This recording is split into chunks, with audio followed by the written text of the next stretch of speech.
Selanjutnya kita akan membahas tentang angka kejadian, masalah kesehatan jiwa, gangguan jiwa, dan juga teori-teori yang mendasari tentang terjadinya masalah kesehatan jiwa. Baik, ini ada hasil dari riset kesehatan dasar tahun 2007, prevalensi nasional gangguan mental emosional. Ini bukan yang gangguan jiwa ya, tapi ini yang pada kelompok diagnosis resiko seperti depresi, cemas, pada kelompok usia di atas 15 tahun sebesar 11,6%. Kurang lebih sekitar 19 juta orang di Indonesia itu mengalami gangguan mental emosional. Nah, kita lihat ini angka nasionalnya. Kemudian beberapa provinsi ini ya, per provinsi angkanya diperlihatkan. Oke. Sementara ini untuk yang gangguan jiwa berat atau psikotik secara nasional angkanya adalah 0,46%, lebih dari 1 juta penduduk. Hasil penelitian menunjukkan bahwa masalah kesehatan jiwa ini secara genetik betul atau tidak ini diturunkan, dan ini hasil penelitiannya. Oke, jadi ini berapa persen resiko seseorang dapat mengalami masalah kesehatan jiwa, skizofrenia, selama masa kehidupannya, dilihat dengan kepemilikan anggota keluarga ini yang memiliki masalah kesehatan jiwa juga. Nah, contohnya yang ini, identical twins. Jadi kalau kembar identik, nah kembarannya mengalami gangguan jiwa, maka 48% peluang kembarannya yang masih sehat ini dapat mengalami masalah kesehatan jiwa atau skizofrenia selama masa kehidupannya. Ini yang paling tinggi kalau kembar identik. Kemudian kalau yang kembar tidak identik 17%. Nah, kemudian anak, kalau dia anaknya, nah orang tuanya gangguan jiwa, maka peluangnya meningkat 13% ya, dan sampai ke atas. Ternyata di general populasi ini pun 1%, artinya secara genetik tidak terlihat secara langsung memang ada yang gangguan jiwa di keluarga, akan tetapi ternyata di masyarakat lingkungan sekitar tempat tinggal kita ada yang mengalami gangguan jiwa, ternyata resikonya meningkat sebanyak 1% ya. Oke. Ini sibling, kakak beradik, orang tua ya. Kemudian ini sepupu, ini cucu, ponakan, tante dan paman. Oke. Nah, kemudian pertanyaannya adalah bagaimana sih hubungannya ketika di otak itu ada masalah, kemudian menjadi gangguan jiwa. Menurut Sigmund Freud yang mengembangkan teori psikoanalitik, psikodinamik, bahwa otak kita itu akan menyimpan, terdiri dari ada conscious mind, pikiran yang disadari, dan ada juga unconscious mind, pikiran yang tidak disadari. Nah, ini tentang unconscious mind. Ini adalah pengalaman yang menyakitkan, keinginan yang terlarang, pengalaman lainnya yang direpresi di alam bawah sadar. Jadi ketika individu itu, seseorang mengalami hal yang tidak menyenangkan bagi dia, saya tegaskan bahwa tidak menyenangkan ini sangat subjektif. Tidak semua orang itu sama. Ya, bagi dia tidak menyenangkan, itu akan direpresi atau disimpan di alam bawah sadar dia.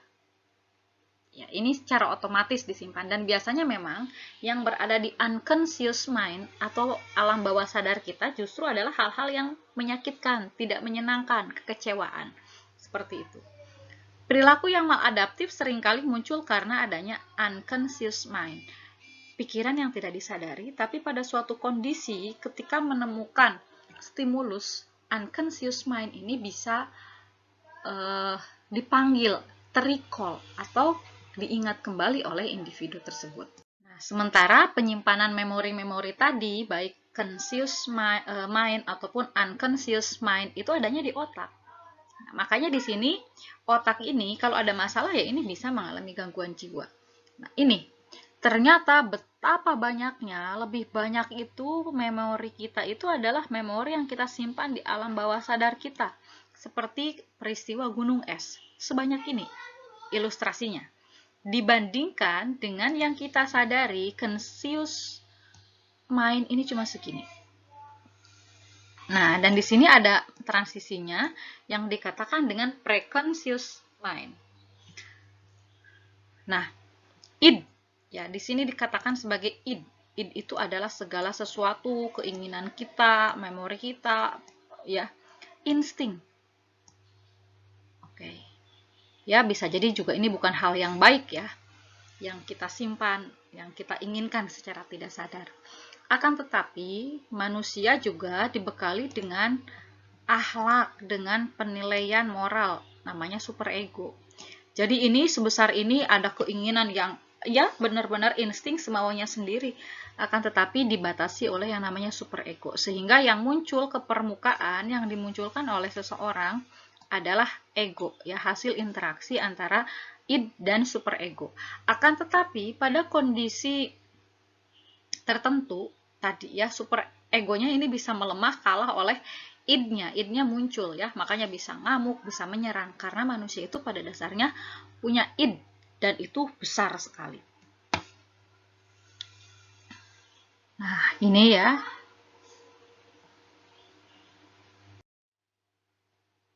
Teori berikutnya yang menjelaskan tentang kenapa seseorang mengalami gangguan jiwa adalah teori belajar kognitif dan perilaku, di mana setiap orang itu memiliki pikiran yang merupakan penentu emosi yang paling penting, meskipun bukan satu-satunya, karena juga dipengaruhi oleh faktor eksternal ya. Kalau stimulus atau rangsangan yang membuat kita emosi banyak ya, jelas akan berbeda hasilnya. Nah, pikiran-pikiran irasional tidak masuk akal ya, sering menghasilkan gangguan emosi yang menimbulkan hendaya dalam perilaku. Artinya, sebetulnya stimulusnya bisa sama. Misalkan ada orang yang berbisik-bisik di depan kita. Akan tetapi apa yang kita pikirkan? Bagaimana persepsi kita? Apakah kita mempersepsikan orang itu sedang membicarakan kejelekan saya? Ataukah saya bisa juga berpikir positif bahwa orang itu sedang berdiskusi mau memberikan surprise untuk ulang tahun saya?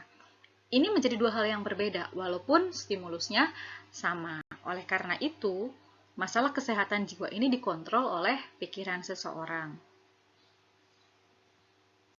Setiap orang bisa mengalami berbagai perasaan yang berbeda-beda dalam setiap waktu, bahkan ketika menghadapi tadi stimulus yang saya contohkan, stimulus ya sama tapi jadi berbeda ya perasaannya. Apa yang kita rasakan seringkali adalah akibat dari apa yang kita pikirkan. Tadinya juga tidak ada perasaan apa-apa, biasa saja ketika kita mikir, wah jangan-jangan mereka sedang membicarakan kejelekan saya. Akhirnya perasaannya mengikut jadi tidak enak, jadi kesal, jadi males untuk menegur. Nah, karena pikiran kitanya yang tadi berpikir negatif. Ya, jadi masalah atau situasi yang sama bisa dilihat dari berbagai sudut pandang yang berbeda. Ini tinggal pilihan kita. Ya, pikiran negatif akan menghasilkan perasaan yang negatif pula, dan sebaliknya kalau pikiran kita positif maka perasaan kita pun akan positif. Dan tidak ada satu orang pun yang bisa mengatur, mengendalikan atau membatasi pikiran kita.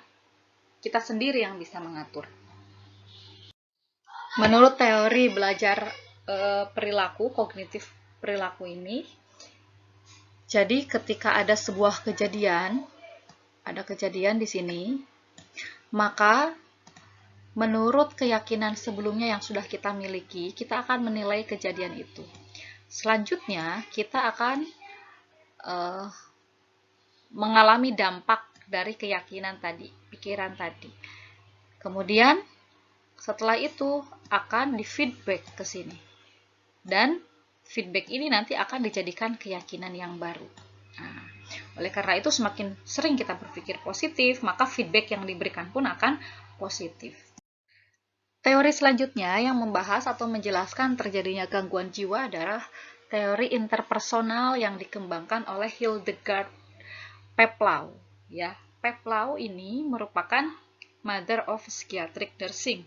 Jadi tokoh dalam keperawatan jiwa ini yang pertama adalah Hildegard Peplau.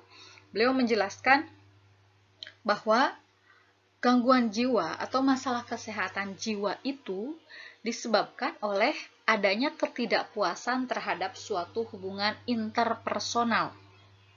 Nah, jadi ini melihat bahwa seseorang ini akan mengalami masalah kesehatan jiwa jika hubungannya dengan orang lain ini dirasakan tidak memuaskan, tidak menyenangkan, mengecewakan, seperti itu. Kemudian ada juga teori tentang sosial kultural. Ya, jadi fenomena budaya itu sangat mempengaruhi, betul-betul sangat mempengaruhi semua aspek dalam kehidupan individu, mulai dari kelahiran, perkembangan, sampai kematian. Nah, begitupun tentang masalah kesehatan jiwa. Di berbagai budaya meyakini bahwa masalah kesehatan jiwa itu sebagai kejadian kesurupan, ya, dan lain-lain. Tapi ini setiap budaya memiliki pandangan yang berbeda-beda. Oleh karena itu, kita tidak akan membahas ini lebih jauh, karena tergantung dari budaya akan sangat beragam sekali. Nah, akan tetapi, pemahaman yang komprehensif tentang gangguan jiwa, kita harus melihat dari sub yang paling kecil sampai dengan yang paling besar daripada individu itu tersebut. Tidak hanya melihat dari biologi otaknya saja, atau tidak hanya melihat dari nilai yang dianut dari budaya masyarakat setempat, tapi semuanya harus kita kaji. Dari yang paling kecil ini, dari ontogenik, kemudian secara mikrosistem keluarganya bagaimana, komunitas yang lebih besarnya bagaimana, sampai dengan nilai keyakinan budaya.